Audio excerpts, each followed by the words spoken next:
பாண்டியன் ஸ்டோரில் மயில் வந்து அவள் தங்கச்சிக்கு தோசை சுட்டு கொடுத்துட்ருப்பா.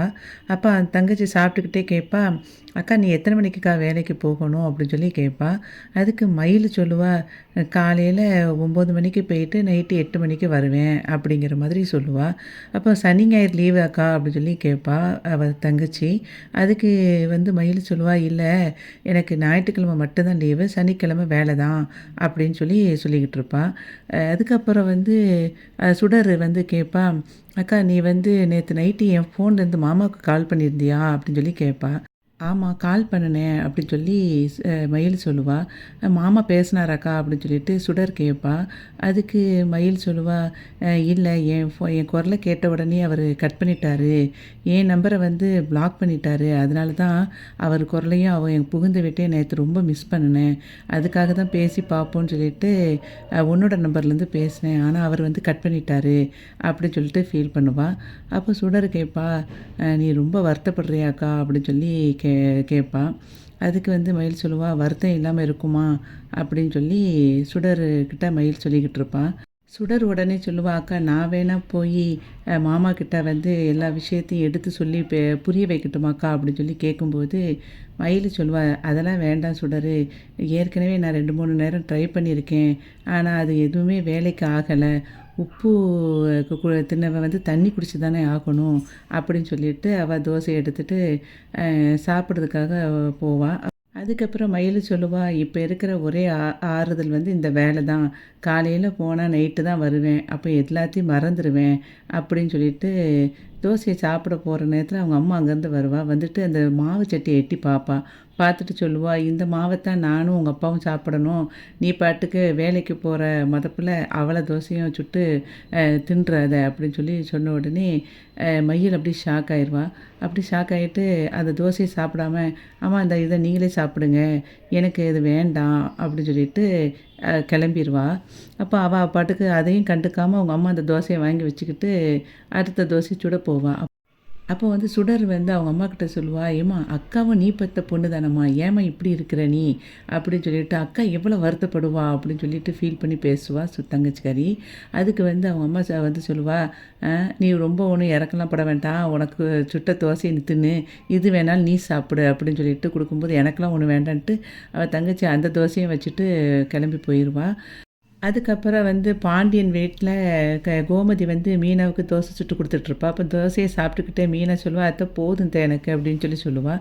அப்போ வந்து கோமதி சொல்லுவா, 2 தோசை தானேடி சாப்பிட்ருக்க, கூட ஒன்று சாப்பிடு அப்படின்னு சொல்லி சொல்லும்போது, ஆல்ரெடி நான் வீட்டில் சாப்பிட்டுட்டு தான் வந்தேன், உங்களுக்குள்ளே இந்த சட்னியும் இதையும் பார்த்த உடனே எனக்கு ஆசை வந்துருச்சு, நீங்கள் எவ்வளோ அழகாக மொறுன்னு தோசை சுட்டு கொடுத்துட்ருக்கீங்க, இது பேப்பர் கூட தோற்றுரும் போல் இருக்கேன், அதனால எனக்கு ஆசையாக இருக்குது, நான் சாப்பிட்றேன்னு சொல்லிட்டு சாப்பிட்டுட்டு இருக்கும்போதே கோமதி சொல்லுவா, உங்கள் மாமா இப்போ சரியாகவே சாப்பிட்றது கிடையாதுடி அப்படின்னு சொல்லி சொல்லும்போது மீனா சொல்லுவா, நமக்கு வேண்டாம்னு நினைக்கிறவங்க சாப்பிட்டா என்ன சாப்பிடட்டா என்ன அப்படின்னு சொல்லி சொல்லுவாள். கோமதி உடனே சொல்லுவாள், ஏண்டி நீ இப்படி சொல்கிற, விட்டால் எனக்கும் அவருக்கும் டிவோர்ஸே வாங்கி கொடுத்துருவா போல இருக்கு அப்படின்னு சொல்லி சொல்லும்போது மீனா சொல்லுவா, அப்படி இல்லைத்த, ஆடுற மாட்டை ஆடி கறக்கணும், பாடுற மாட்டை பாடி தான் கறக்கணும், நீங்கள் கொஞ்சம் பொறுமையாக தான் இருக்கணும் அப்படின்னு சொல்லி அவள் சொல்லுவாள். அதுக்கு வந்து கோமதி சொல்லுவா, நீ சொல்கிறதெல்லாம் கேட்க நல்லா தான் இருக்கு, ஆனாலும் என்னை இப்படி பண்ண வச்சிட்டியே அப்படின்னு சொல்லிட்டு ஃபீல் பண்ணுவா.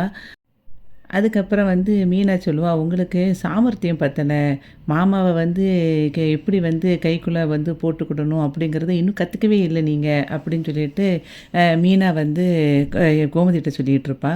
அப்போ கோமதி சொல்லுவா, ஏம்மா உன் அளவுக்கு எனக்கு சாமர்த்தியம் பத்தாதுமா அப்படின்னு சொல்லி சொல்லும்போது உடனே மீனா சொல்லுவா, அப்போ என்னை வந்து நீங்கள் ஒரு வில்லி மாதிரி ஆக்குறீங்க அப்படித்தானே அப்படின்னு சொல்லி சொல்லும்போது, இல்லை இல்லை நீ வேற, நீ சாப்பிடு அப்படின்னு சொல்லிட்டு இருக்கும்போதே ராஜ் வந்து கதிர் கூட உள்ள கிச்சனுக்குள்ளே வந்துட்டு, அத்தை நான் கிளம்புறேன் அப்படின்னு சொல்லிட்டு சொல்லிகிட்ருப்பா. அப்போ வந்து கோமதி பார்த்துட்டு சொல்லுவா, என்னம்மா இன்றைக்கி நீ தலைவலி குணமாக வந்திருக்க அப்படின்னு சொல்லி சொல்லும்போது மீனா சொல்லுவா, அது வந்து அவங்க புருஷனுக்கு பிடிச்சிருக்குமா இருக்கும் அப்படின்னு சொல்லும்போது, அப்படியாடா அப்படின்னு சொல்லி கேட்ட உடனே, ஆமாம் அவளுக்கு நல்லா தானே இருக்குது அப்படின்னு சொல்லிட்டு ராஜியை பார்த்து சொல்லுவான்.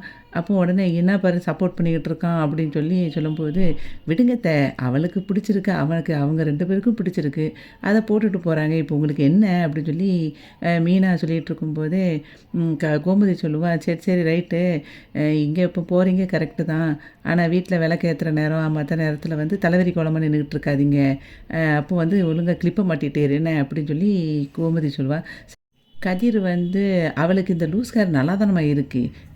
அதெல்லாம் கரெக்ட்டா அவ இருப்பா" அப்படின்னு சொல்லிட்டு, "நாங்க கிளம்புறோம்" அப்படின்னு சொல்லிட்டு கதிர் கிளம்பி போவான்.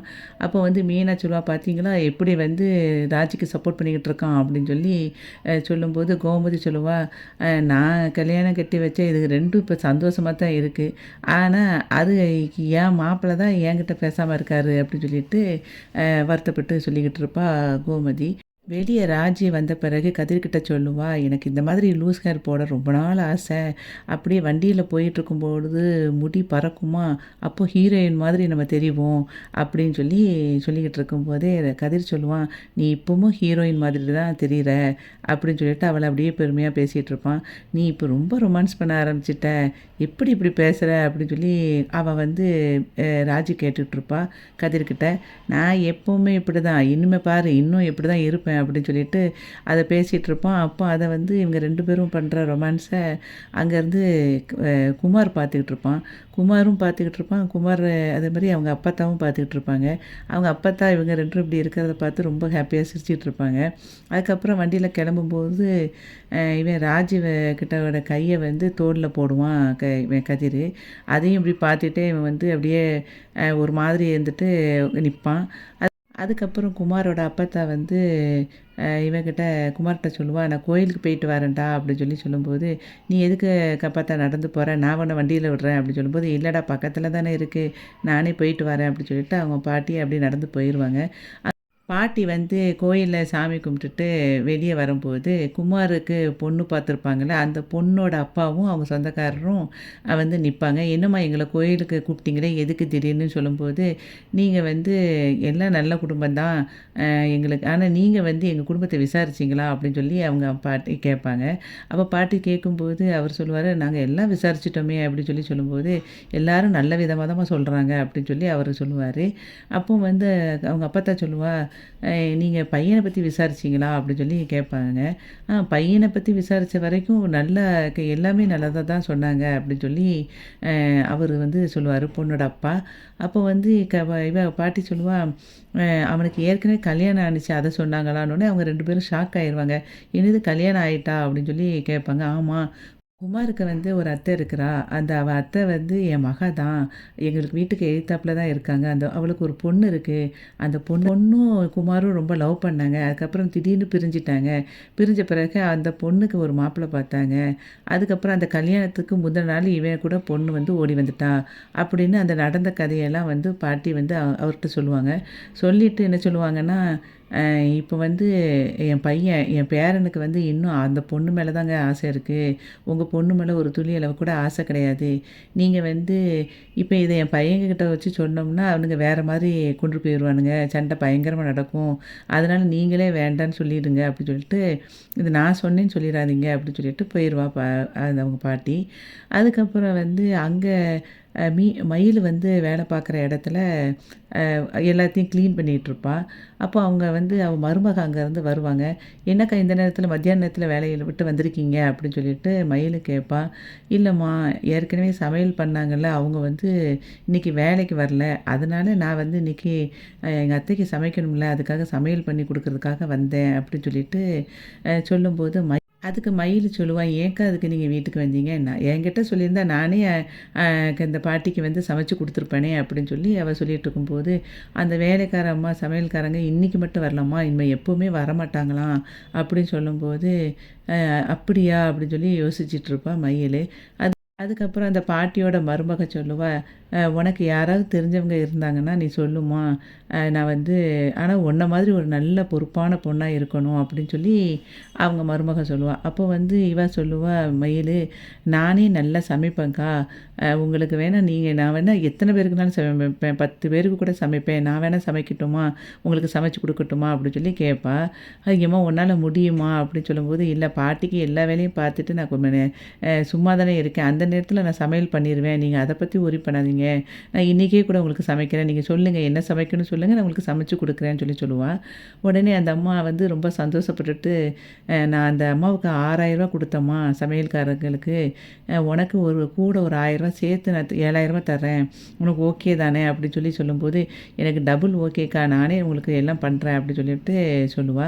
அப்போ இன்னைக்கே சமைக்கிறேன் அப்படின்னு சொல்லி மயிலு சொல்லும்போது, நீ இன்னைக்கு ஃபர்ஸ்ட்டு கிச்சனுக்கு வா. நான் என்னென்ன பொருள் எங்கெங்கே இருக்குன்னு மட்டும் நான் உனக்கு சொல்றேன்.